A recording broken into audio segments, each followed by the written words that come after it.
John chapter 12. Then Jesus, 6 days before the Passover, came to Bethany, where Lazarus was, which had been dead, whom he raised from the dead. There they made him a supper, and Martha served, but Lazarus was one of them that sat at the table with him. Then took Mary a pound of ointment of spikenard, very costly, and anointed the feet of Jesus, and wiped his feet with her hair, and the house was filled with the odor of the ointment. Then saith one of his disciples, Judas Iscariot, Simon's son, which should betray him, Why was not this ointment sold for 300 pence and given to the poor? This he said, not that he cared for the poor, but because he was a thief, and he had the bag, and bare what was put therein. Then said Jesus, Let her alone. Against the day of my burying hath she kept this. For the poor always ye have with you, but me ye have not always. Much people of the Jews, therefore, knew that he was there, and they came, not for Jesus' sake only, but that they might see Lazarus also, whom he had raised from the dead. But the chief priests consulted that they might put Lazarus also to death, because that by reason of him many of the Jews went away and believed on Jesus. On the next day, much people that were come into the feast, when they heard that Jesus was coming to Jerusalem, took branches of palm trees, and went forth to meet him, and cried, Hosanna! Blessed is the King of Israel that cometh in the name of the Lord. And Jesus, when he had found a young ass, sat thereon, as it is written, Fear not, daughter of Zion. Behold, thy king cometh, sitting on an ass's colt. These things understood not his disciples at the first, but when Jesus was glorified, then remembered they that these things were written of him, and that they had done these things unto him. The people, therefore, that was with him, when he called Lazarus out of the grave, and raised him from the dead, bear record. For this cause the people also met him, for that they heard that he had done this miracle. The Pharisees, therefore, said among themselves, Perceive ye how ye prevail nothing? Behold, the world is gone after him. And there were certain Greeks among them that came up to worship at the feast. The same came therefore to Philip, which was of Bethsaida of Galilee, and desired him, saying, Sir, we would see Jesus. Philip cometh and telleth Andrew, and again Andrew and Philip telleth Jesus. Jesus answered them, saying, The hour is come that the Son of Man should be glorified.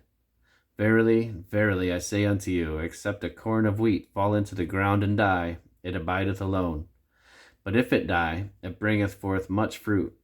He that loveth his life shall lose it, and he that hateth his life in this world shall keep it unto life eternal. If any man serve me, let him follow me, and where I am, there shall also my servant be. If any man serve me, him will my Father honor. Now is my soul troubled, and what shall I say? Father, save me from this hour? But for this hour came I unto this world. Father, glorify thy name. There came there a voice from heaven, saying, I have both glorified it, and will glorify it again. The people therefore that stood by and heard it said that it thundered. Others said, An angel spake to him. Jesus answered and said, This voice came not because of me, but for your sakes. Now is the judgment of this world. Now shall the prince of this world be cast out. And I, if I be lifted up from the earth, will draw all men up unto me. This said he, signifying what death he should die. The people answered him, We have heard out of the law that Christ abideth forever. And how sayest thou, the Son of Man must be lifted up? Who is the Son of Man? Then Jesus said unto them, Yet a little while is the light with you. Walk while ye have the light, lest darkness come upon you. For he that walketh in darkness knoweth not whither he goeth. While ye have the light, believe in the light, that ye may be children of the light. These things spake Jesus, and departed, and did hide himself from them. But though he had done many miracles before them, yet they believed not on him, that the saying of Isaiah the prophet might be fulfilled, which he spake, Lord, who hath believed our report? And to whom hath the arm of the Lord been revealed? Therefore they could not believe, because that Isaiah said again, He hath blinded their eyes and hardened their heart, that they should not see with their eyes, nor understand with their heart, and be converted, and I should heal them. These things said Isaiah when he saw his glory, and spake of him.